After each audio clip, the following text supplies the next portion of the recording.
put it here and then start the recording. Yes. Okay, so welcome everyone. Thank you for joining us. Yeah, thank you. Second lecture series by the Center for Strategic and Global Studies, or in Indonesia, we call it Cakra Studi Global and Strategis from Universitas Airlangga. Today, we organize this discussion together with the ASEAN Study Center at Universitas Airlangga. And again, today we have two distinguished speakers. The first speaker, my colleague, my professor from University of Tartu, Stefano Bragiroli. Hello, Stefano. Hi, nice to be there, at least virtually. Stefano is an associate professor of European Studies and also the program director for the MA in EU-Russia Studies in the Johan Schutte Institute of Political Studies, University of Tartu, Estonia. Our second speaker is, again, my very good colleague, my good friends, my mentor, my supervisor, Pak Vincencio Dugis. Hello, Pak. Could you? Yeah, hello. Hello, Raditya. Hello, Professor Bragiroli. Pak Dugis is currently chair of ASEAN Study Center at Universitas Airlangga, also a senior lecturer at the Department of International Relations at Universitas Airlangga. But currently he is also a visiting associate professor at the College of Foreign Language and Literature, National Cheng Chi University in Taiwan. So Pak Dugis is not actually in Surabaya right now. He is in Taipei. Yes, I'm in Taipei at the moment. Yeah. So yeah, very humid and without sun in Taipei. Yeah, thank you very much, Raditya. Yeah. So today we are going to talk about the situation in a post-COVID world, or rather a situation we live together with the COVID-19. Yeah. And one of the very interesting questions is, especially regarding to our previous session, previous lecture series and previous discussion series, we are really interested about what happened in Union, especially since Italy is one of the first, or one of the country we had the most patients before, but now has been overtaken by the other countries in the world, by the United States, by Brazil, by Russia. But still, European Union is one area, one region where many countries had a lot of patients, had strings together a strategy to manage the pandemic. But also another interesting question is how the EU, not the European countries, but the EU as a regional integration, as a regional association, or as a regional organization, has tried to respond to this crisis. And then we can start thinking about what actually happened in the other region closer to Indonesia, which is Southeast Asia. And we also have a very good example, probably, of Vietnam trying their best, but also a not so good example of Indonesia, where again government tried to open up very quickly without realizing that the situation is probably worse than it looks. So the first for our first session, I would like to give several questions, or perhaps one big question to Stefano first. What is actually happening in Europe, and how countries in Europe actually respond to this situation? I mean, you can start from our very own countries now, Estonia, but then also the other countries, big countries like Italy, France, and also then the EU response to this, Stefano. Right. Thank you so much again for having me here. It's really a pleasure. And I mean, nice that we talk about post-COVID-19 world, but probably we should talk about pre-post-COVID-19 world, since, as you said, we are very much, let's say, dealing with the pandemic nowadays. But again, I think this question is very meaningful. And I think that, you rightly mentioned member states and countries, Estonia, Italy, Spain, and so on, but also the Union. And this, I think, is very much the contradiction that will accompany us across this talk. which basically means how united is the union and how much space there is for the member states and how much space there is for Brussels. So, I mean, if we can start from, indeed, as you said, where we are. What happened here in Estonia? Well, I mean, of course, Estonia has never been, and hopefully will not be, at the peak of the emergency. Estonia has been quite marginally hit, let's say, in comparison to other European countries. But what we basically notice has been a trend which, in fact, has been quite common to small and big, south and north. What Estonia did was basically to close the borders, isolate basically the possibilities for foreigners to get into the country, somehow introduce first some types of measures which were, of course, aimed at limiting the spread of the virus. And of course, there is always this kind of consideration, how far shall we go? Because of course, let's say one thing is the concerns about the public health, another one is concern about economy. And then at a certain point, the state introduced this state of emergency. And what we see basically is that happened pretty much across the union and even far beyond that. What has been, let's say, the common denominator of the member states' answers? I mean, of course, in some countries that answer was more radical. Take Italy. The country basically limit not only the circulation across the regions, but even simply you were not allowed to leave your home unless you had the three fundamental reasons: health-related reasons, just buying food and what is necessary for living, or going to a pharmacy. This was basically the three options. In Estonia, of course, we didn't go as far as that. But what we basically see is that in every country, measures were taken without really coordinating with the others. So there was a very limited lack of coordination. Most of the countries took unilateral measures. And of course, we also noticed which were the by-effects of that. There were by-effects limited, let's say, related to, for example, free circulation of people. As we all know, within the European Union, there is a space of free movement. And magically, overnight, we found out that Estonians weren't able to return home because the borders of Poland were closed. And people got stuck at those borders for, let's say, a week, and then they had to organize kind of rescue mission. And of course, it wasn't rescue in terms of saving their lives, but bringing them home. And this was very much uncoordinated. We also saw in a number of countries that this kind of unilateral measures, for example, limited to a certain extent the access to goods. And we are talking about simply basic goods, let's say food or certain types of products which were imported.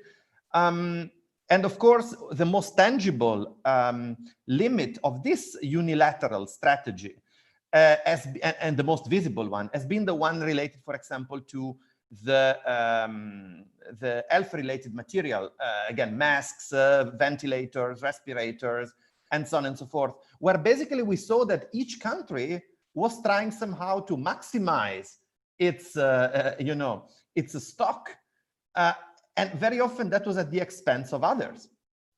And this generally, of course, doesn't work in any kind of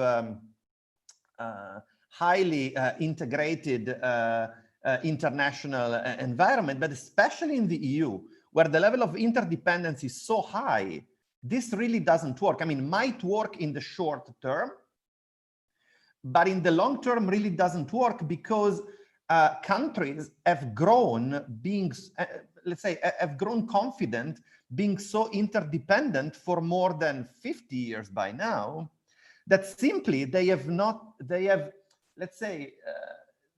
not used anymore at this kind of autarkic approach. So countries don't produce everything. Countries simply rely either on supranational structures or on each other. And in these times of emergency, the limits then came very much, at everyone's side. But of course, then there was the second type of reaction, and here we bring in Brussels. The second type of reaction was like, okay, But the EU is not responding properly to this kind of emergency. And here we have two layers of disaffection with the EU answer. The first layer is the public opinions layer. Many, especially in the countries that were most heavily hit, take Italy, for example, Spain, were disappointed by the fact that the EU wasn't fast to answer to this crisis, to respond to this crisis. We know in general the EU is never fast. The EU doesn't work well in an unpredictable and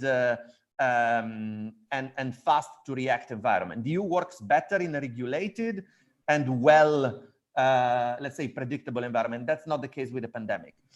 And the other layer was basically with the political elites. This is something quite common. In general, when the national elites are not able to cope with an issue, you know, somehow the blaming side towards the EU is always an option. So what we basically noticed is that the EU, indeed, at the beginning was quite slow in reacting. But we should also be aware of one thing, which I think is at the root of the problem. The EU is not a sovereign entity by itself. The EU enjoys sovereignty as far as that sovereignty is given to the EU, is pooled together by the member states at the EU level. And we know that in some areas, again, monetary affairs, trade, and so on, that has worked quite well. But unfortunately, when it comes to health and in general, even civil protection or, you know, simply assistance to population in times of crisis, well, these types of competencies were never given or shared with the EU. What the EU has is kind of supporting competencies. But most, well, I would say 95% of the powers when it comes to health and civil protection are still firmly in the hands of the member states. And the member states never actually took consistent steps to kind of delegate these powers to the EU. So in a way, it's quite paradoxical, and I would say a bit hypocritical, if I can use this term, you know, to blame the EU on Sunday for not delivering, while across the entire week you have done nothing somehow to empower the EU in that very field where you are now disappointed by the lack of EU action. But what we have also seen is that in the light of this, there has been a reaction. The reaction has taken quite some time. Initially, what the EU has done has been to mobilize the resources which were already available from different financial resources. For example, again, the structural funds, for example, the regional development funds, and so on. But what we have seen now in the recent weeks has been actually a very ambitious proposal. This very ambitious proposal, which mostly deals with financial resources, in the plan of the Commission, which has been submitted to the member states, basically the Council and the Parliament, would mobilize an amount of 750 billion of euros.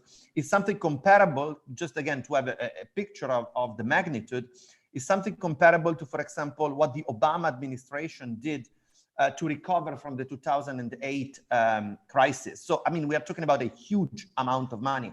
It's the first time that the EU itself is mobilizing such a big amount of money. Moreover, if we look at the type of financial instruments used, we see that in the plans of the Commission, the big part of these 750, so we talk around 500 billions of euros, are not loans to be paid back, but are actually grants to support what? The development of strategies to basically counter the impact of the crisis on economy, to basically relaunch the public enterprise, and then basically to take care of the key pillars of the recovery. Again, the European Green Deal, so again, to have a green answer, but also somehow to work on effective financial and fiscal reaction. Again, there are talks about a potential integration in some types of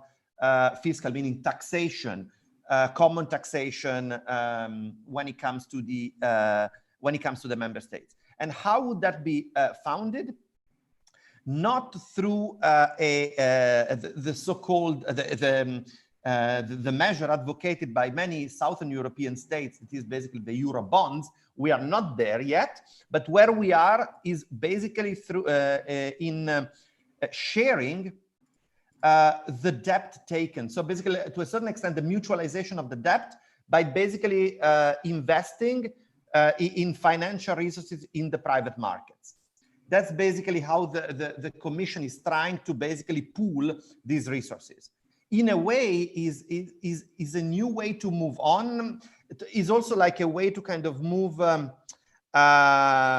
beyond the debate between Euro bonds, not Euro bonds. But clearly, is a moment in which, let's say, all the member states would pull together to sustain this growth. And many basically say that whether this plan, which clearly is very ambitious in the proposal of the Commission, probably what will be approved by the Council, also in the light of the fact that some member states, like for example, the so-called Frugal Four, mostly from the Nordic Europe and Austria, are not super excited about such magnitude at such and such mode, so the grant. So probably we will see like a final package which will be a bit smaller than what the Commission asked. But despite that, many talk about this moment as a so-called Hamiltonian moment. So a moment in which somehow we are moving towards a more integrated union. Now, of course, Hamiltonian moment in the US context might mean, let's say, moving towards a federation. I wouldn't go as far as saying that, let's say, this is like, let's say, a foundational moment of the so-called United States of Europe. I think that, let's say, the federal idea of Europe at the moment is not probably at the top of the priorities of many. We might actually end up having more, let's say, federative tools at the EU level, but I wouldn't say that we are getting towards a federation. Where we are getting towards is clearly a moment in which we have to decide what we want collectively as a union. I would even say it's a moment in which we are really like at the break it or make it point. Because what has become clear is that a unilateral, uncoordinated answer from the member states does not work. At the same time, in order for the EU to provide a consistent answer, the EU needs to be given the necessary financial resources and also the competencies. If that doesn't come, well, basically the gap between expectations, which are high, and results, which are low, will basically increase what? Skepticism, disaffection, and will also not only challenge, the idea of integration, but I would even say, we'll go as far as challenging the idea of, liberal democracy, which has been one of the pillars upon which the EU has been based. And we see indeed that, some others are taking advantage of this, that propose different models, not only of integration, but also of political coexistence in a polity which is national, supranational. Thank you, Stefano. I think your last point is very, it's to wrap up questions whether states, like unilateral actions from states, could provide a solution to this kind of crisis, which brings me to the situation in Southeast Asia, where there are no, as far as I know, there are no coordinated action from the countries in Southeast Asia or from the organizations such as ASEAN. Maybe Pak Dugis could comment on that as well. Okay. Thank you very much. And I'd like to say first that one thing that ASEAN should learn from EU, the last point that Stefano just said to us. So yes, I began to sort of looking back to how actually every country, well, most of them in ASEAN reacted to this pandemic in the earlier stage. My impression is that except probably Vietnam, there was high optimistic around many Southeast Asian countries. The virus not reaching the region. That was actually the reason why, for example, in January, February, almost nothing happened for these countries to respond to this. And then sometimes in late February, then they began to realize that this phenomenon has is what we call as an unprecedented one. And then everyone start to realize that, okay, no one has their own sort of magic strategy to contain or to prevent this. And at that stage, I think most countries in Southeast Asia started to realize they are confronting with very difficult situation, which then they have to either choose saving the lives or rescuing economy at that particular point. And it began, my recollection is that they started to talk about this late January, middle of February, talking about this situation. Choosing between saving lives or rescuing economy. The problem is that when they realize that this is unprecedented one, it is like what I think similar to what happens in EU. Every country in Southeast Asia thinking about their self first, and then before thinking the rest of let's say ASEAN within that context. So that is what is happening. But at this stage, or at that particular stage, say late February, most nations in Southeast Asia realized that with this unprecedented phenomenon, the most vulnerable country and also the, let's say, region are those who are, I would say, plenty of activities regarding the people mobility, right? So whether it is inside the country or with that particular country with other country. So with that particular thing, we then realize, okay, countries like Singapore, Indonesia, the Philippines, Malaysia, and also Vietnam on that particular stage are more vulnerable compared, let's say, with Cambodia, Laos, and Myanmar, and so on.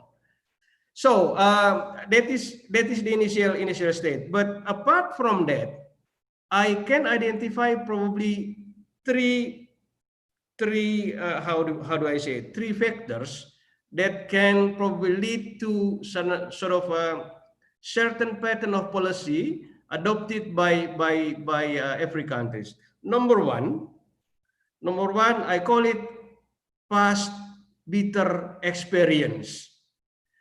Past bitter experience, and this particularly happens for Vietnam, which I think very similar to the one experienced by Taiwan in 2003, because I mean, with this actually, people in Vietnam and the government in Vietnam are very aware about the future impact of sort of pandemic like this. So they are on that particular stage.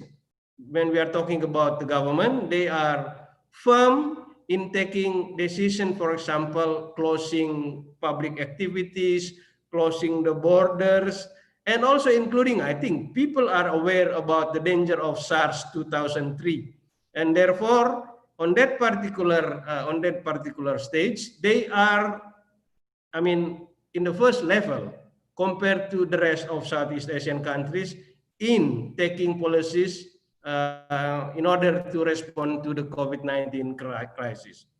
Number two, countries or factors related to what I call the level of quality of, let's say, medical sectors, hospitals and things like that. And on that particular thing, I think Singapore at the first stop, and then probably behind that, yeah, Malaysia, a little bit Philippines, and Indonesia, very difficult to identify. With this, I think Singapore, of course, can then calculate. This is also related to the third point that I'm going to say.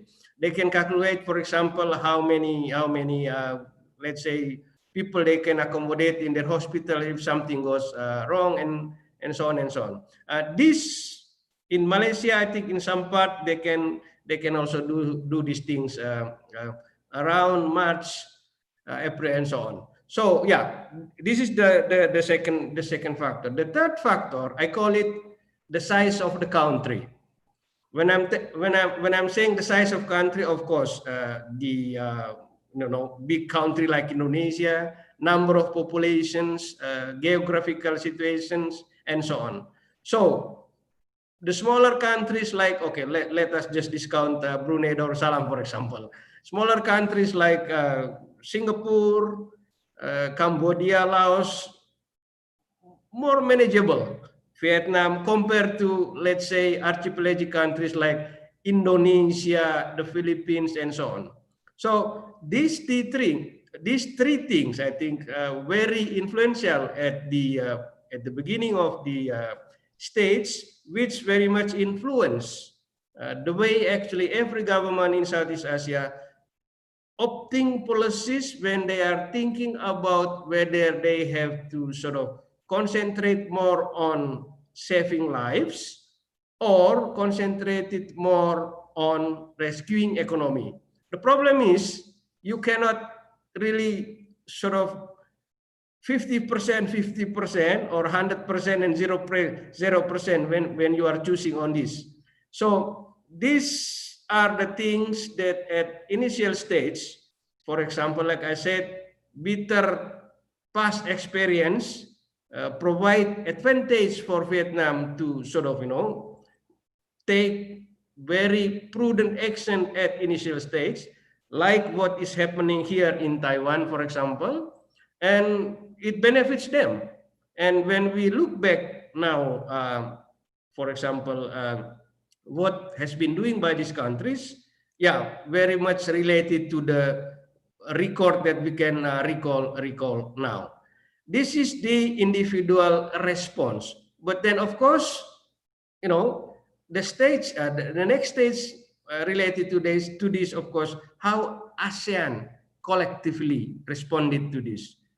Almost exactly, I think, like what is happening in EU.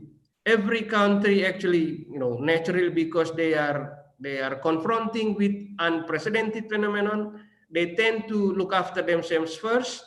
And then ASEAN, my recollection is this. It was in February, there was a coordination among actually defense ministers to sort of, looking at other dimensions probably in responding to this phenomenon. Okay, so I recall, for example, President Joko Widodo said exactly sometimes in late February or early March, we have been using intelligence instruments to sort of find out ways of this. And it was only in March and April, actually, there was some sort of a coordination among, let's say, health ministers and other sections of ASEAN in responding to this collectively. But then, including, for example, also collaboration between ASEAN and their counterpart, ASEAN +3, China, Korea, and Japan, which was carried out, I think, sometimes in March. So it's very late in terms of the time they start to work together. And until now, of course, we are hoping that these collaborations will fruit a lot of things to solve the problems that every country at the moment in Southeast Asia are experiencing, and also hopefully for the future how do we say it? Finding the cure or vaccines for solving this problem. Yeah. Over to you, Radityo. Thank you, Pak Dugis.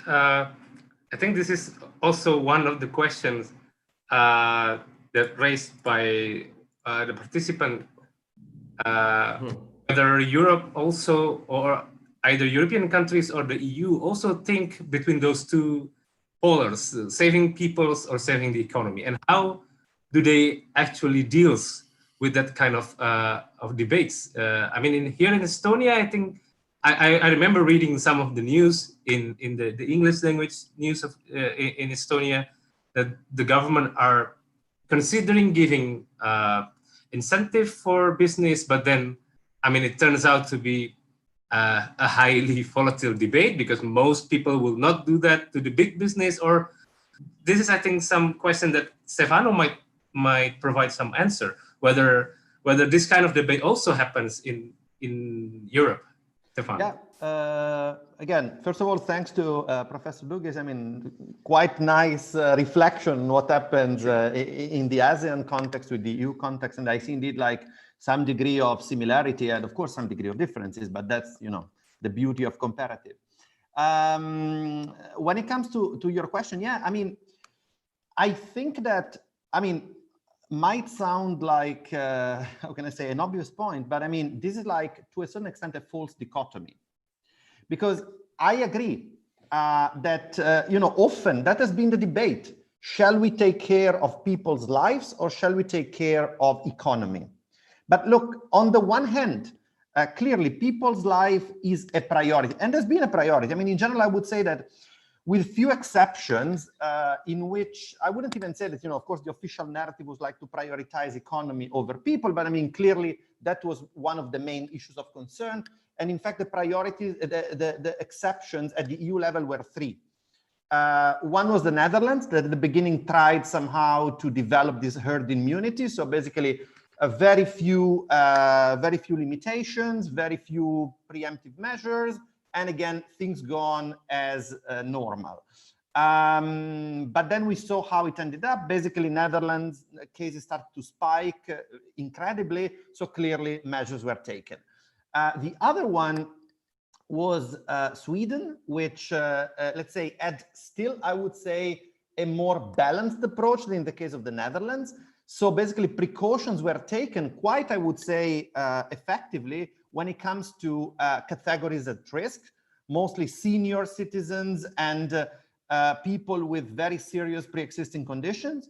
But then on the other hand, the country moved on in terms of, let's say, not closing down non-necessary business and so on and so forth. So for example, restaurants and facilities stayed open and so on. What we saw in Sweden is that still implied a much higher price in terms of human lives.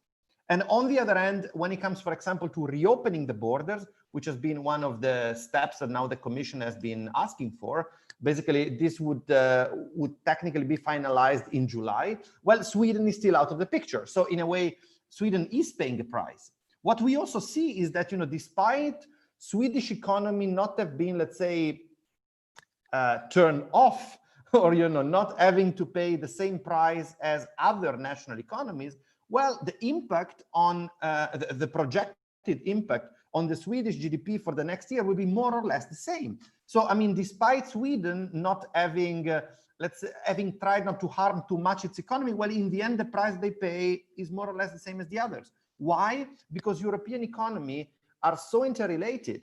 They have such a high level of interdependence that, you know, if you export most of your goods or you import a lot, well, I mean, in the end, you will pay a price.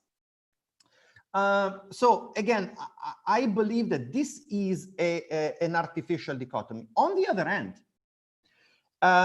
provided that all the European countries, as I said, with few partial exceptions, have taken fairly strict measures somehow to reduce the diffusion of the virus, and to a certain extent have reduced a lot their economic output because of that. No country can afford to shut down their economy for a long time. So the point is that what we have seen is that all the countries have, to a certain extent, frozen their economic output. And this has been a short mid-term development. Because of course, the idea was really, let's say, the more you stay home, the more you do not move outside of your house, your city, the more you do not interact with other people, and the more we can contain the virus. But at the same time, this cannot be a long-term solution. And I would here focus on another thing, is not just economy. Because, you know, when we talk about economy, we talk about money and, again, simply, let's say, economic output. But here, when we talk about economy, we should also think about people's lives. Because, again, we think about people's lives when we talk about the virus, but economy is very much also about people's lives. If you lose your job, if your household doesn't have access to goods, if there is a widespread unemployment, if services are not delivered because there is no money, well, basically this affects people's lives.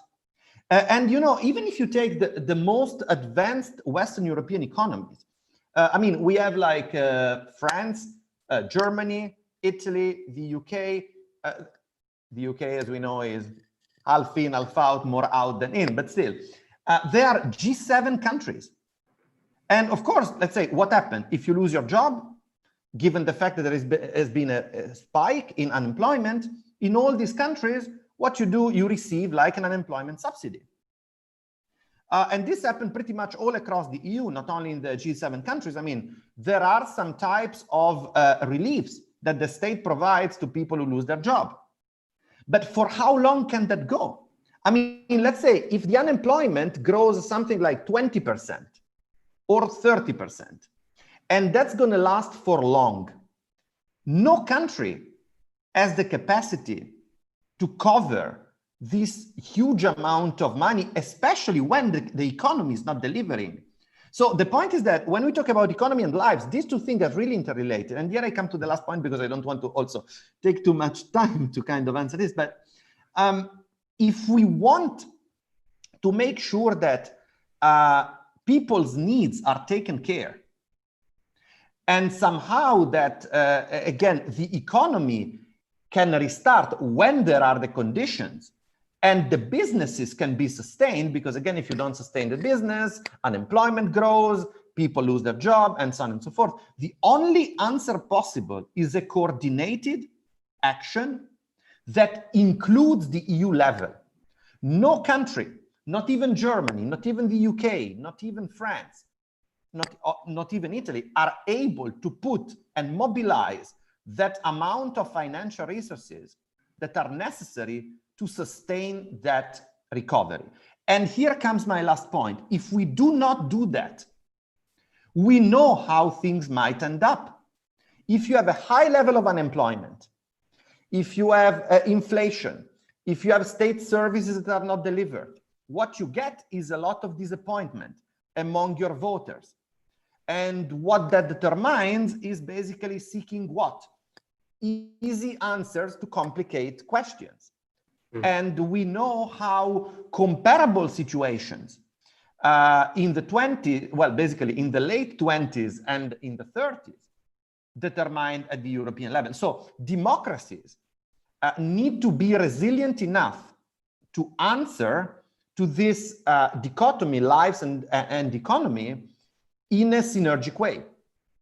Alone, they cannot do that. They don't have the tools. Thank you, Stefano. Pak Dugis, do you want to comment on that? I mean, Stefano's last point is again illuminating that this kind of financial situation, together with considering people's life, cannot be solved by a single country. It should be coordinated with the other countries. I mean, in Europe, then it's going to be the EU. In Southeast Asia, do you think ASEAN is ready to handle that? Sure. I mean, first of all, I totally agree with the logic that Stefano just mentioned about this. I mean, in general, in facing this problem, short term, long term, the only answer I think is work together, coordination at every let's say region, until or up to the world on the one hand. But of course, we have seen the trends the other way around, and for me, this is the biggest challenge for ASEAN. I mean, to work together, because, and can I also just go back to the one point Stefano mentioned about choosing between lives and economy, especially when we are talking on the point of economy. Let's say in the case of Indonesia, we can even go further down what kind of economy you are talking about.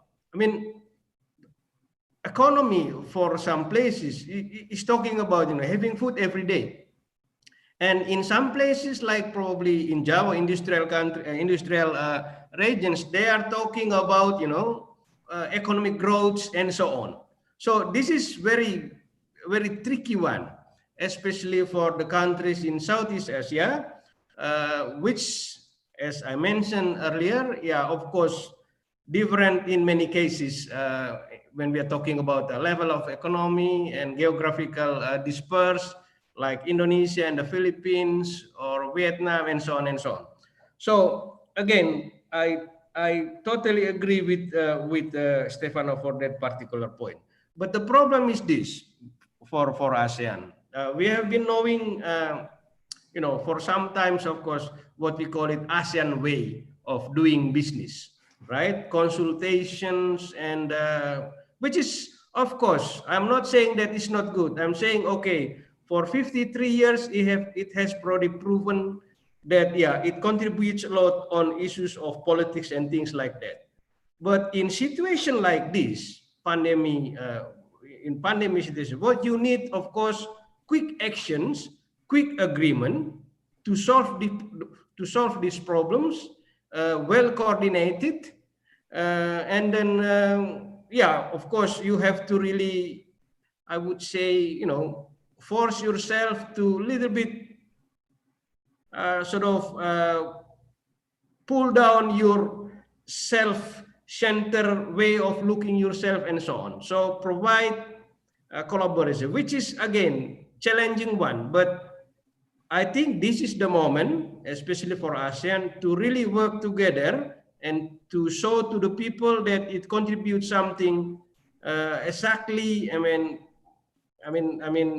in very material, tangible thing. I mean, they are very tangible thing to the people. And apart from that, of course, I said I agree when we are talking about this scale of economy, if I may say, if I may use that particular term, because at the end of the day, economy is very much related with people activity, right? You can only say your economy is going forward when you are allowing your people to move, your goods to move from one place to another place. So the keywords, coordination, agree with that, and then of course, mature democracy is really important. This is not the time for people to quarrel simply because of, oh, this is my authority and this is your. So let's say between governors and president, between governors and the regent or the mayor, this is not the time to quarrel. This is the time to coordinate. So this is very much, like I said, we don't need to get examples from, let's say, US between the president and governor, or examples from Brasilia, from Mexico, where there is no coordination at all. So what we need, coordination between level of governments inside every countries in Southeast Asia, and of course, coordination between countries within ASEAN itself. And I may say that for that particular thing, I think we need to learn from Vietnam, because there is no quarrel there. And then people say, okay, something to do with political system. I would say no. It is something to do with the consciousness, that this is the time for every government, every officer of government, no need to work together, no need to work by itself, but then work in coordinated way.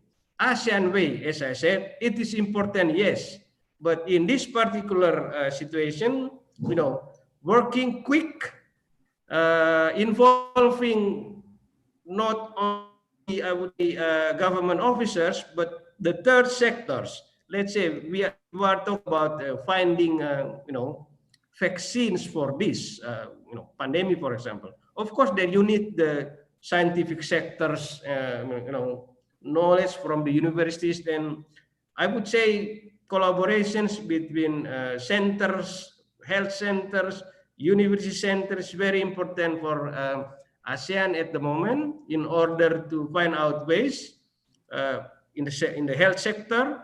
While on the other hand, of course, like Stefano said, it is needed also to, you know, copy by the ASEAN countries. Of course, at the moment, maybe not that 100% working well in EU, but the ideas of working together, it's very important at the moment. And I believe, at least personally, I believe this is the moment for ASEAN to go to the next step. 53 years, we have already agreed that ASEAN has contributed a lot. But then comes this pandemic, which I said in the beginning, it's very unprecedented. Then ASEAN has to be strategically find out, you know, coordinated ways to overcome the problem, involving, for example, also the third sector, civil society. This is the time to be part of the solution for everyone in Southeast Asia. Thank you, Radityo. Thank you, Pak Dugis. I think we have a lot of questions from. Sure. So maybe we should move to some of the questions. I would invite. I don't know. Let's see. There is several questions that form together a bigger question that I would ask at the end of our sessions about the prospect of regional integration. But for now, I think there are questions about the possibility of EU or ASEAN to allocate budgets, or to, I think Stefano mentioned it in the beginning as well. Sure, yes. You already have a lot of budget allocated in this to this pandemic, but maybe Stefano could mention it again, or to elaborate it further, whether this is actually possible for the EU to allocate some budget to overcome the pandemic, and also whether ASEAN also has the same possibilities of allocating budget for this pandemic, and maybe ASEAN could learn from EU in this sense. Sure. Yes, Stefano. Yeah, I will just go to the root of the issue. I mean, the EU has budget. The EU has a budget which is negotiated among the member states, and somehow they decide how much they contribute to the EU. What the EU doesn't have is its own capacities to collect budget. So what the EU doesn't have is what we generally call taxation. And we know that this, of course, is a very fundamental, how can I say, a dividing line. If the EU would be able somehow to collect independently financial resources through fiscal instruments, that would mean that the EU would get closer to the idea of a federation, closer to the idea of being, let's say, the center of decision making. That's why the member states have always been somehow very jealous of, somehow the definition of the budget.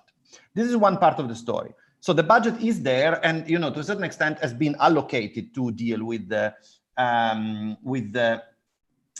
crisis. The other thing is what do we do to finance, to support the actions that are needed in a kind of exceptional way. So this relief package, here we are talking about 750 billion of euros. It's a huge amount of money.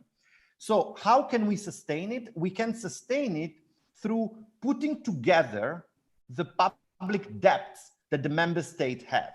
So in a sense, what would guarantee that that huge sum of money, which the Commission goes to basically together in the financial markets, we use basically the burden of the public debts of the member states. In a way, saying it very kind of, in a very simplified way, would be like having a common credit card. Now, of course, you understand why, let's say, Germany doesn't want to share its credit card with, I don't know, Greece, for example, or with Italy. That has been, in fact, the very issue since the debate on the Eurobonds. Now, we are not at the level of the Eurobonds yet, but basically, these grants should be basically guaranteed by the member states. Mm. And this is why we talk about a Hamiltonian moment, because in a sense, to a certain extent, it's the first time that the member states accept to basically give to the EU the capacity to use their, let's say, their debt reputation to basically support EU actions. But here I would like also to mention one thing, which is very much connects to what Professor Dugis said, like, we didn't get there because the member states generously decided, okay, I think that the EU should get more voice in deciding how to tackle this pandemic and, of course, its consequences, and to develop the proper tools. No, we got there because initially, indeed, each member state, in a way or another, started to say, okay, it's not my problem, it's your problem. Then they basically realized that, in fact, it's our problem. And then they also realized that, again, this disunited, unilateral answers that were put on the table, member states mobilized a huge amount of money already for their own national responses to the crisis, that these resources were not enough. So to a certain extent, willy-nilly, the member states, let's say, moved and, let's say, encouraged by a growing sense of impotence, agreed to basically say, okay, maybe the only way we can move on is to kind of give certain additional powers, competencies, this will come possibly, and the resources, these have already come, to the Commission. And if in fact you see, like, you know, the ones that oppose, or let's say still oppose to a certain extent, these measures, well, these countries are Austria, are the Netherlands, are Sweden, which are the ones that in fact either took a more unilateral, strong approach, let's say by themselves at the beginning, or ones that are less hit by the pandemic and still say it's more your problem than my problem. But I think that, you know, what we have learned across the history of European integration, and I think that here I can also speak for other projects of regional integration, is that member states are never excited to give up slices of their sovereignty. When they do it, is because they have no other choice. Is because, let's say, they are forced by emergential situation. And we have seen that again with the development of the single market, or with, again, moving away from the single market to other areas of integration. The member states have done that when they felt that they had no other choice to kind of, you know, pull together and overcome issues which are too big to be overcome alone. Thank you, Stefano. Pak Dugis, would the same thing happen in ASEAN as well? Sorry? Does ASEAN have the capacity to also allocate budget to kind of situations? Yeah, I think that is one obstacle for ASEAN. I think 2 or 3 weeks ago, I happened to hear the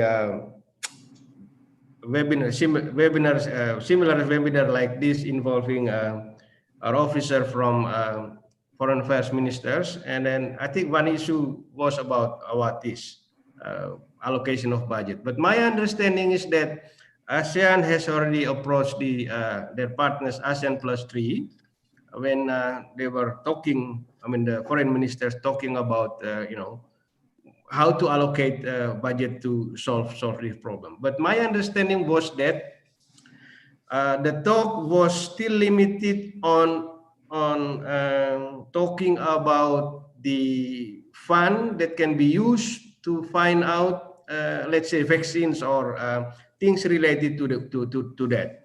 So it's still less to do with, for example, talking about how economic should be conducted in a way that countries, for example, Vietnam already done, or for example, countries like Taiwan already done, in the sense that, okay, after you reach the level of where you can control the spread of the pandemic, then you can then start talking about what we call now living in a new normal way, which is this is the tricky one in ASEAN, because if we have looked in the last 10-15 years, two things that is very I would say qualitative indicator for the improvement of ASEAN as a whole in terms of economy. One is what I call is the people movement from one country to another in Southeast Asia, which for me, it indicates that economy is working, okay? And then another thing, of course, I call it, well, ASEAN connectivity, meaning that, you know, goods from one places can go to another places within ASEAN itself. But then this situation, I mean, this pandemic situation, at least we can see now, these two indicators almost stopped, which for me, it's very, very important thing to be handled at the moment. And my answer for that particular issue, of course, go back to what we have discussed earlier, coordination. That's one thing, collectively. But another thing, of course, you know, there is no option rather than at the moment living with every situation, every countries in Southeast Asia is facing at the moment. We have learned, for example, Vietnam has already started to sort of, you know, live with the new protocol of what they call it new normal. Okay, I think this particular situation is tried to be copied by some other countries in Southeast Asia, including Indonesia, for example. But the danger is that, then this is, I think, has to be really taken into consideration, which leads to my next point. The danger is that how do they define this prerequisite for this new normal, right? And of course, my point is that WHO has already provided 6 or 7 prerequisites that has to be considered. But I just want to concentrate on 2 important things. Number 1, of course, make sure that you really, government really know about, you know, the facts that the rate infections they are facing at the moment. Okay, of course, when you are facing with this, let's say I take an example of Indonesia, you cannot really just use your national indicators because you are facing with, you know, big country with different cases from one place to another place. So in that particular thing, my point is that you really need to have more than just a strategist leader, but a brave leader, diligent. And then this relates to, I think, in the 6 or 7 requirements, prerequisites by WHO. One is public awareness, meaning that don't let your people don't involve in any of your policy that you are making for your people. So yeah, of course, in a national level, the government should listen to the scientific evidence before making any decisions. This is important. Don't in some cases when, let's say, I'm sorry, Professor Bragiori, I'm talking cases in Indonesia more than other countries in Southeast Asia. In some cases, I think when people talking about economy in Indonesia, you will see different economy when someone who happens to a businessman or woman talking about economy. And then you will see different meaning of economy when someone who happens to be a street vendor talking about economy. So this is what I said. The government should listen to the scientific and scientific community to provide data. Therefore, they can then take very firm decisions. This is, I think, I relate to one question I think referred to me about the herd immunity. I mean, whatever strategy, I think, it has to be consulted to the expert. I cannot talk, of course, in this case, herd community, because it's beyond my expertise. But my point is that, and then I learned a lot, actually, thanks for Taiwan. Here I can see where the government, no quarrels, listen to the scientific community, and then, of course, use technology. And then, yeah, like I said, coordination is very important. And for this particular thing, as I said earlier, it is a challenging one for ASEAN. I know this because, as I said earlier, ASEAN way, something that we have already cherished, contribute a lot of things when we're talking about political issues. But this is, of course, things that everyone needs quick solutions, both short-term and long-term. Therefore, I go back to my, my answer regarding, coordination becomes very important, and ASEAN there is no choice. We have to work together. I understand probably there are some limitations of when we are talking about budget and all those things, but my belief is that if you are working together within your organization and between your organization, let's say between ASEAN and ASEAN partners, ASEAN +3 or ASEAN EU, all are already there, the mechanisms. What we need now to work based on that and then making something really productive for solving the problem that we are together facing at the moment. Thank you, Radityo. Thank you, Pak Dugis. There is actually one question, very interesting question to Stefan, one of our alumni, master's alumni, Firsti. Could you ask your question to Stefano in person, because you are already there, I think. Mbak Firsti. Yes. Could you unmute yourself and then? Yes, Firsti, could you ask? Thank you, Mas Ari. First of all, thank you, Pak Dugis. Already answered my question about herd immunity strategy towards Indonesia. But this question is for Professor Bardiloli. Yeah.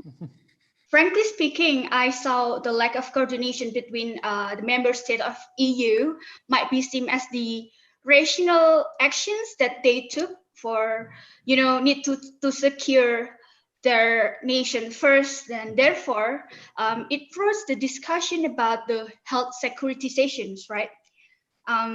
So my question is, I don't know if it's more into this topic or not, but I'm really keen into the migration policy in EU itself. So I am curious enough how this COVID-19 pandemic able to shift the migration rhetoric in EU. What I mean is you have already told us that the limitation of movement and the closure of border, it can make it difficult for migrants and asylum seekers to access protections in this particular situations right now.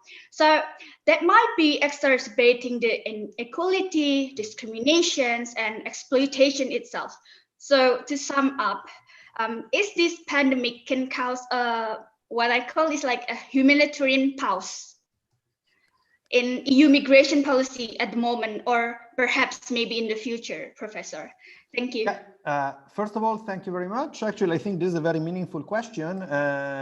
First of all, I would start from the rational side of your question. You know, the one that you asked. I mean, to what extent that could be seen as a rational answer to the national ID? Yeah, I agree with you. In a sense, the first reaction that the member states had, I mean, let's say, if we wear the glasses of nation states, that's the only rational answer you can think about. I mean, especially when you have, let's say, an unprecedented emergency, the first thing you want to do is to, again, secure and take care of your citizens. That's quite normal. The problem, however, is that, you know, in the EU context, for 60, 70 years, we have built highly interrelated and integrated societies. And the point is that, how can I say, member states have de-learned, have forgotten how to do a number of things, including, for example, again, producing health-related material. For example, again, being able to take care of every one of their needs, because in any case, let's say the borders are open, the markets are open.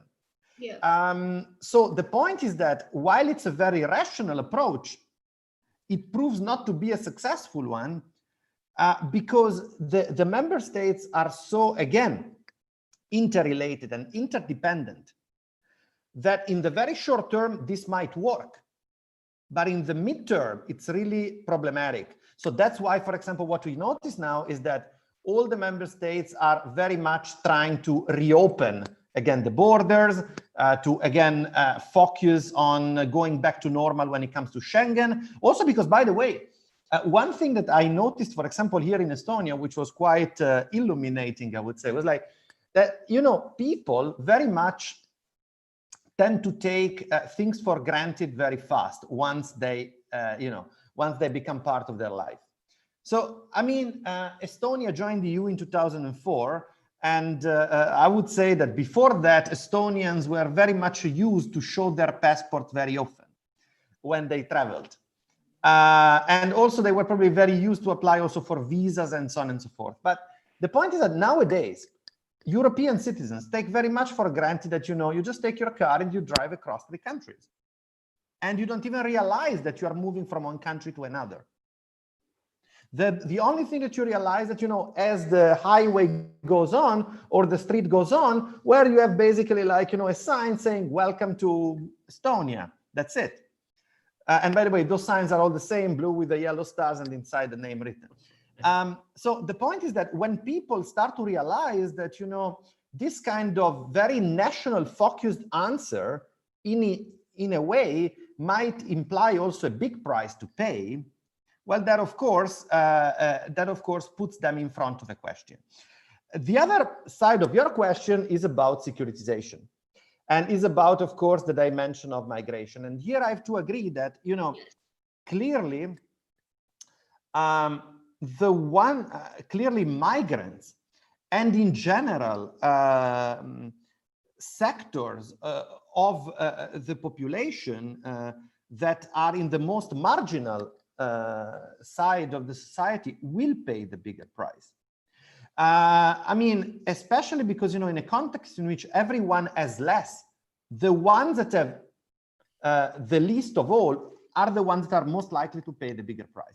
Needless to say, also, this kind of narrative that first has hit, let's say, the inter-member state solidarity, now is very much, let's say, reflecting on the outside. So saying that, you know, why do we have to invest resources to take care, for example, of the ones who move to our member states, especially in times of crisis, when again, we are in an emergency ourselves. And here I would say that, yeah, the Commission clearly didn't prioritize, you know, to give a coherent answer to the migration crisis, which is still ongoing. So, I mean, clearly, yes, the measures are the ones that were there before. but nothing, let's say, that put that at an emergential level. And on the other hand, I would say that populists, far-right parties, Eurosceptic movements that before, for example, before the Commission somehow proposed this huge relief package, had the EU as their main target, because again, the EU was not showing solidarity, because the EU was like abandoning the countries. That was, for example, something that in Italy was quite clear, and so on and so forth. Well, now, of course, after the Commission has put on the table something which is, let's say, as big as 750 billions of euros, well, okay, that target doesn't work that well anymore. So what you basically see is a very malicious and a very kind of, aggressive rhetoric against the other. It can be, again, the foreign workers. It can be, again, the migrants. It can be the refugees. In the different contexts, it takes different shapes. And the overarching discourse is either the utilitaristic one. We have very limited resources. We don't have enough resources to take care of refugees or migrants, or again, the identitarian one. We nation, we Europeans are together in this struggle, and then we delimit who is us and who is the others. Last point, what we also notice that, of course, in many contexts, including the one where I and Raditya live in Estonia, well, there has been, again, a growing discussion between, let's say, us and others. And again, in moments in which the economy is clearly in crisis, well, there has been the discussion to what extent, again, foreign workers can stay in Estonia. And this doesn't apply only to the context of Estonia, but also in other member states. For example, should they lose their job? And to what extent, again, in moments in which the unemployment grows high, should we prioritize let's say, in-house workers vis-a-vis foreign workers. Now, the point is that at the EU level, this formally cannot, this distinction cannot be done between national citizens and other EU citizens. So there is no way in which a new member state can formally discriminate between EU citizens and their own citizens. That's simply forbidden, and that cannot be done. You go to a court, and that simply you get your rights, let's say, established. But the point is that when it comes to third country citizens, that can be done. So third country citizens can be somehow subjected to different measures when it comes, again, especially to emergency situation, or when it comes, again, to legislation related to labor, work, or right to stay in the country. Thank you, Stefano. Thank you, Firsti, for your question as well. Thank you, Sari. Thank you. See, I mean, in the Estonian case, I think one of this discussion between Indonesian students here is whether new students can come to Estonia, because we have some new students who are planning to go to Estonia in the next semester, but they are still questioning whether the Estonian government would give them visa, or again, this kind of problems, especially in the last, I think, few weeks, there were some news from the Estonian government that they are planning to reduce the number of the foreign students, something like that, which is... Yeah, if I can add just one thing to this. I think that this is also, again, another, how can I say, another evidence of, a unilateral start and then moving to a new level. Because again, indeed, at the beginning, when this debate, again, about foreign students and foreign workers in a way started, yes, there were some voices within the Estonian government, as in other member states, that basically said, okay, due to health reasons, which of course, in this case, gets towards securitization, we cannot grant, let's say, we can guarantee that, let's say, the academic year will start with the full intake of students, and we might not be able to grant visas and so on and so forth.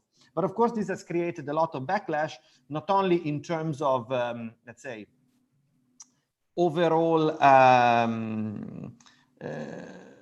overall reputation somehow of Estonia as a hub for education and so on, but also in terms of somehow giving certainty to workers and students. So in the end, now what Estonia is doing is like, we will be part of a new coordinated action. So when the EU will agree to open borders to third countries and selected third countries, Estonia will follow that. So in that sense, now Estonia, will be part of a broader EU conversation.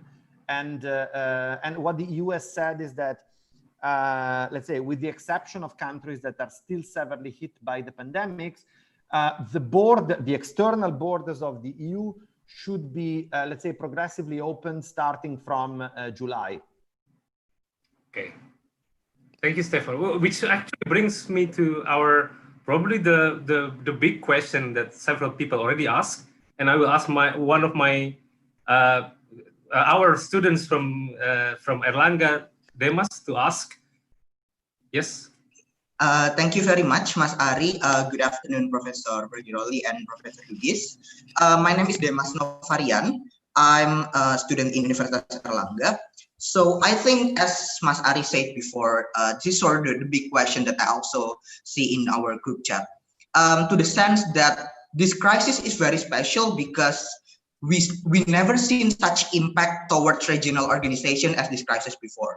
I mean, since its establishment, I think this crisis towards the European Union is quite equal to the European migrant crisis in 2015 and the financial crisis in 2008, because the division that it creates towards its member states.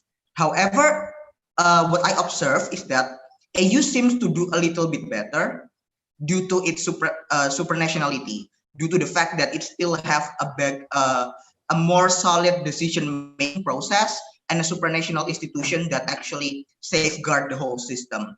We also see that there are some states like France and German who are spearheading some efforts in the institution.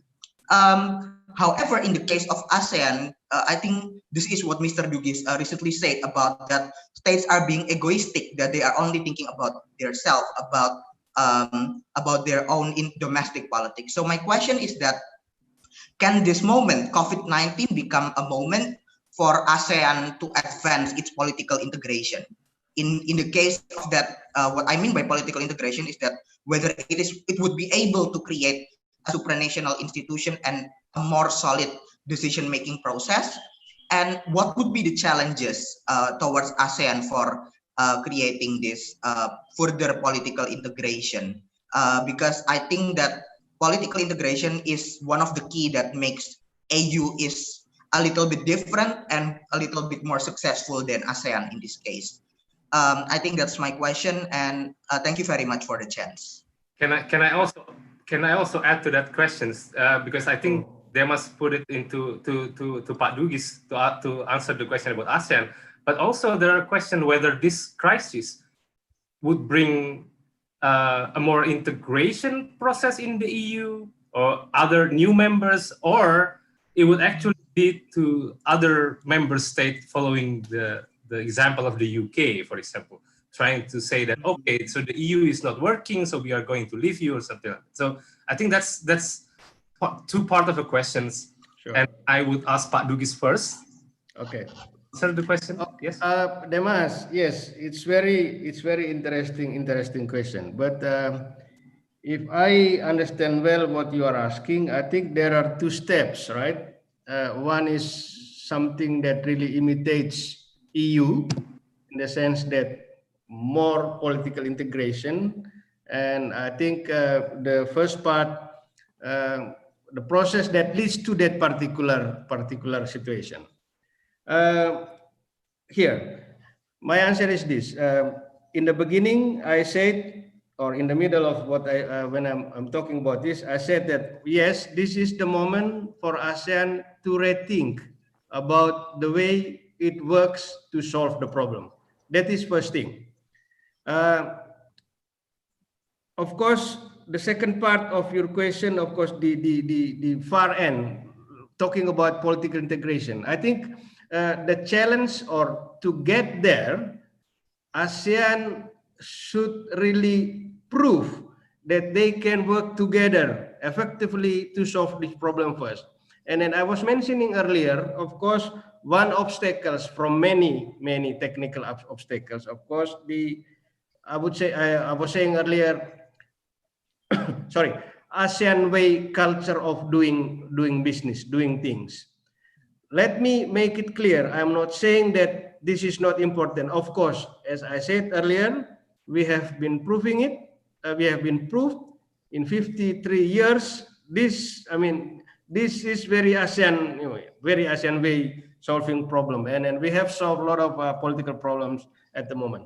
But of course, this is also I think related to one question regarding what kind of coordination ASEAN should play.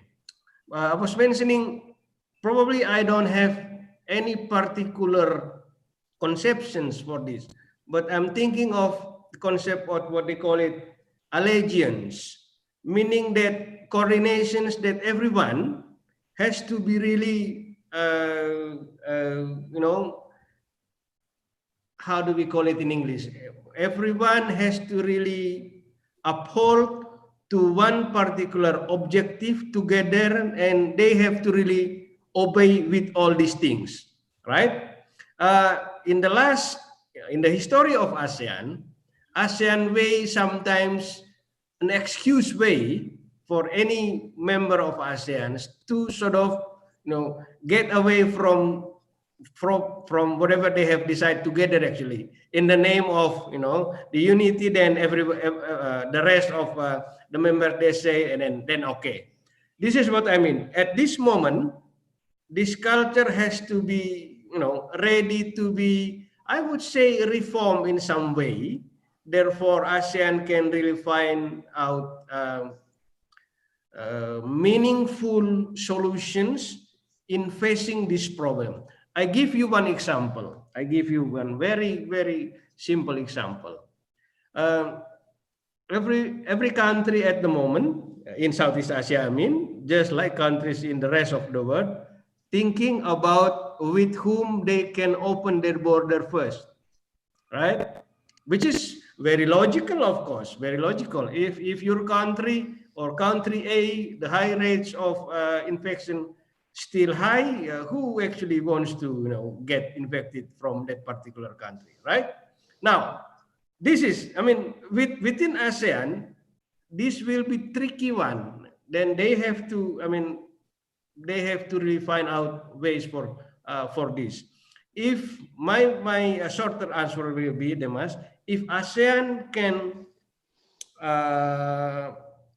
solve this obstacle in the short term, I really believe probably in the future we can see more and more how do I say it, political probably dimensions of political aspects where we see integrations more and more, because even within what we call the ASEAN Community 25, we have seen actually these steps already been sort of drawn by ASEAN member states. But again, this is the first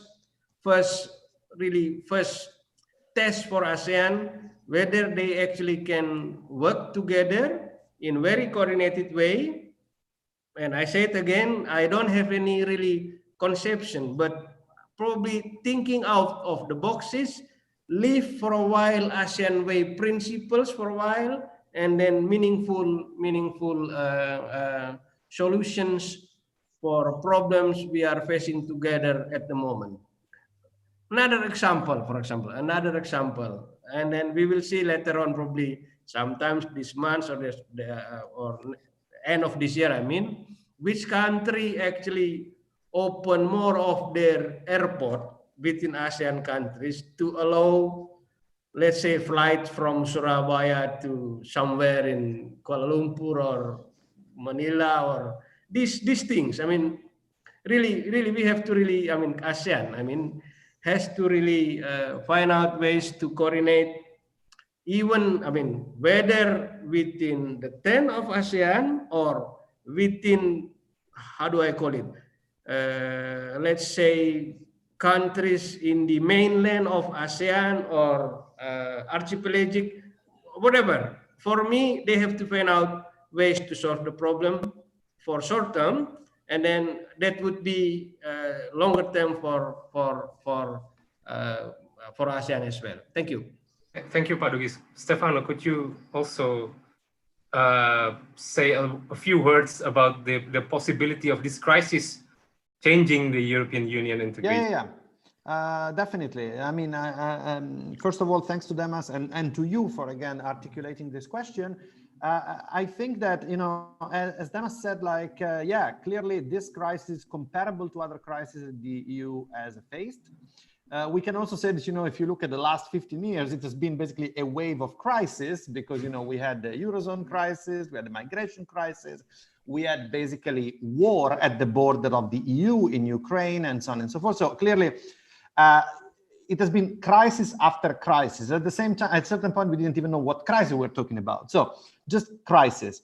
But I would say that here, while this crisis is comparable to the previous one, I also would say that it's of an unprecedented magnitude. Not because it's of a different sort, but because of how deeply it has hit our society and how clearly it has shown the limits. But I also would say that this is also the first crisis in which, as I said, the member states have very decisively, how can I say, gotten aware of their limits, and in which, in fact, for the first time, the Commission, which is basically the supranational beating heart of the EU, has been given a chance to really take the lead in the process. Now, of course, the effectiveness of this is still to be seen. What we have at the moment is just a proposal, but it's an extremely ambitious proposal. I believe that the Commission made it extremely ambitious because, let's say, it's always better to ask 100 and get 80 than asking, let's say, 50 and getting 20. So clearly, the Commission might have over-asked, but being aware that, you know, still, they want a very ambitious response. And that's why I think that really here we are at a, we can say this make it or break it moment, or in a sense like really a crossroad. Because on the one hand, the limits of the Union, but also of the member states, have been shown so clearly. And this is really the moment in which either we are able to provide an answer, not just again to the member state, but to the citizens, because I also saw there was one question about, you know, why EU citizens are so skeptic about the answer. Well, there is a certain degree of Euroscepticism, which across the years has grown due to this crisis. And clearly in many countries, the EU answer either has come late, or when it has come, and that has been most of the cases, it has not been properly communicated to the citizens. And then you get, let's say, then you get this kind of messages that, you know, Russia sends a plane, the EU mobilizes, I don't know, 3 trillion euros, but then somehow in terms of communication, the EU has not been so effective. So, I mean, this is really why the EU needs to be effective and needs to communicate its effectiveness. And here I would just say that then there are 2 additional points. One is that the EU can be as effective as much as it wants, but there is an additional point which has to be added: legitimacy. So the EU can be given more competencies, more powers, more resources, but we know that what the EU also needs is to have a legitimate capacity to use those resources, to exert those powers. Nowadays, most of European citizens, despite the fact that 80% of the legislation that affects our lives come from Brussels, still believe that the very core of legitimacy stems in the national capitals. So what the EU can try to do, I cannot assure that it will work, but, you know, what the EU can try to do is basically to justify more and more legitimacy in the eyes of its EU citizens by delivering and by communicating what it's delivering. That is the first part of the story. And this, of course, the member states would also follow up. I mean, again, it's a kind of vicious circle that then would turn into a virtual circle. But then there is another point. You mentioned Brexit. Now, I think that very few nowadays would look at Brexit as a great success for the UK. Let's say, yeah, they made it. We don't know yet what will be the conditions of, let's say, the divorce, but yeah, they made it. But let's say, while at the night of Brexit, or, you know, a few days and weeks and months after, the Eurosceptics across Europe and the far right across Europe were deeply excited about new Frexit, Itexit, whatever exit, I would say that, let's say, this excitement has somehow declined in the light of what has happened.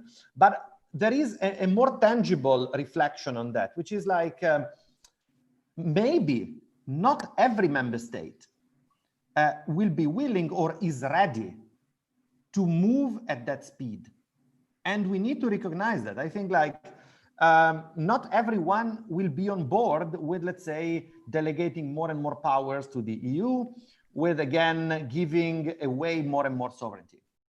And this is, let's say, a legitimate concern that member states can have and citizens can have. So I think that what we will witness more and more is a growing formalization of a multi-speed Europe. Or, if you want to say, a Europe of multiple circles, in which you might have a formalized core that shares more and more, and let's say more peripheral cores that move at a slower pace. The important thing is that while the ones who move slower should see their freedom to move slow recognized, they also should not stop the ones who run faster to run faster. And I think that, yeah, with this, I mean, we have addressed this point, I hope. I think so. Yeah, thank you. And I mean, the time is running out anyway. So I would ask Pak Dugis and Stefano to give their last point around 1 or 2 minutes, with the big question whether ASEAN can learn something from what happened in the EU during this pandemic, and whether EU can actually show something to ASEAN. So to Pak Dugis, whether ASEAN can learn something, and to Stefano, whether the EU can show something to can educate ASEAN to not do things or to do things this way. Just 1 or 2 minutes, Pak. So, Pak Dugis. Yeah. Okay, I think, yeah, there are a lot of things that we can copy from EU, but then there are also other things maybe we can sort of learn from their how do I say it, unsuccessful way to solve problem. But the good thing is that the good thing is that we need to learn from each other. Whether it is good practices or bad practices, everything is needed for stemming up the problem that we are facing together now. And my keywords, of course, is coordination. It's very important, and internally leadership matters a lot for every country in Southeast Asia at the moment. Thank you. Thank you, Pak Dugis. Stefano. Yeah, again, thanks a lot. I will start from a word that you mentioned, educate. No, I don't think that Europe should educate the rest of the world. They tried some time ago, didn't end up too well. So let's say that, no, well, the EU cannot let's say, is not in the position to educate. But what, of course, the EU has done, even I would say, let's say, by moving on from a destroyed continent in 1945 to basically what we have today, as somehow to set an example. I mean, the EU undeniably has been a model of regional integration, which has been somehow a source of direct or indirect inspiration across the globe. I mean, that for sure. But I completely agree with Professor Dugis that, I think that, yeah, there is much that we can learn from each other. And yeah, in that sense, the EU can be a good model of regional integration, but we also should be aware of the differences that, let's say, characterize the different environments. Again, the EU is the product of what? Of the Second World War, of a century-long, well, let's say, ongoing conflict in Germany and France, and the idea was somehow to share resources. The idea of sharing resources is somehow universal, but the way you do it should be very much reflecting the context and the pattern of the continent, or somehow of the area where it takes place. I think that as a general lesson, what we can really learn is that, again, regionalism works well when somehow there is a growing trust among the state actors, and works well, of course, in a broader world, which is characterized by a multilateral, by, let's say, healthy multilateral relation. Unfortunately, let's say that might not be the world that we see today, but there I really see that, again, regionalism can try to fill that gap that, unfortunately, again, the current geopolitics of international relations in today's world might not be able to provide. Thank you, Stefano and Pak Dugis, Thank for you. a very interesting last point. And I would also like to thank all the audience. Thank you very much. Thank you. Thanks. We have a lot of, distinguished audience as well. Most of them are lecturers from our department, students also from the other university. I think we can all start our video so we can take a group picture if possible. So yeah, we have a lot of alumni as well working for the Ministry of Foreign Affairs. Hello, Faras. Yes. The other, I think, yeah. Could you all please open up the video? I think we have a lot of. We have friends from President University as well, I see. Yeah, the Pak Hendra from Hendra Manurung, and then so we can, and they must take our picture as well. Sure. Earlier, one of my colleague from NCCU also joined actually, but probably she left already. Bu Baik Wardani, Prof. Lee joined us. Oh yeah. Prof. Lee also. CCU, but I think she already left. I saw her name here, but it's already. Yes, she just left. I think she just left. Yes, okay, so let me. Mas Johannes, could you? Radityo, could you please? Yes. Yeah, I cannot start the video. Let me. Okay. Itu Mas, Mas. First. Okay. Because I turned off some of the videos. Okay. Mika Kuno, jaga jarak. Okay. Okay. Demas or Johannes, could you take pictures? Could you give Mas Joko, where are you, Mas Joko? Okay, Mas, siap. I will. Okay, Demas, could you give us a command? I will. Command, yes. Okay. We'll take the picture. Okay, I will take the picture in 3, 2, 1. Could you hold it for a moment for the second slide? 1 second. 1, 2, 3. Okay, that's done. Okay. Thank you so much. Thank you very much, everyone. Thank you. Thank you, Stefano. Thank you so much for attending our discussion. Thank you so much. Bye-bye. Mas Hendra, thank you. Also, our next session next week will also be streamed online in YouTube, and we will give you the poster later on. Sure. Thank you, Pak Dugis. Thank you. Bye-bye. Yeah. Bye, Stefano. Thank you, Professor Pak Dugis, Mas Ari.